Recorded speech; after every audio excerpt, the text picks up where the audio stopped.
صدر ٹرمپ ایک بار پھر امریکہ کے صدر بننے والے ہیں۔ ان کی انوگریشن میں بس ایک آدھ دن ہی رہ گیا ہے۔ ڈونلڈ ٹرمپ صدر تو امریکہ کے بننے والے ہیں، لیکن ان کی صدارت کے بارے میں تجسس اور ان سے بندھی امیدیں اور خدشات صرف امریکہ تک ہی محدود نہیں۔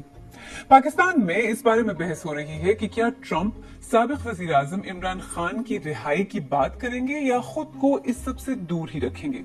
خاص طور پر عمران خان کی جماعت پی ٹی آئی کے کئی ارکان اور سپورٹرز کی باتیں سنیں تو ایسا لگتا ہے کہ انہیں یقین ہے کہ صدر ٹرمپ عمران خان کی رہائی کے لیے کچھ نہ کچھ ضرور کریں گے۔ آنے والے برسوں میں پاکستان اور امریکہ کے درمیان تعلقات پر اہم اثرات مرتب کر سکتی ہے۔ پاکستان کے علاوہ انٹرنیشنل فرنٹ پر نظر ڈالیں تو ٹرمپ پہلے ہی کہہ چکے ہیں کہ ان کی امریکہ فرسٹ پالیسی نیٹو کے ساتھ امریکی تعلقات کو بنیادی طور پر بدل کر رکھ دے گی اور یوکرین کی جنگ کو جلد از جلد ختم کر دیا جائے گا۔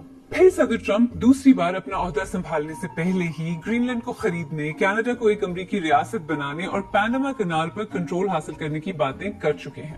ایسا لگتا ہے کہ امریکی صدر the leader of the free world اقتدار سنبھالنے سے پہلے ہی کھلے عام کئی ممالک کو ڈرانے دھمکانے کی کوشش کر رہے ہیں۔ اس پس منظر میں آج پروگرام میں 2 سوالوں کا جواب ڈھونڈنے کی کوشش کریں گے۔ کیا صدر ٹرمپ عمران خان کی رہائی یقینی بنائیں گے؟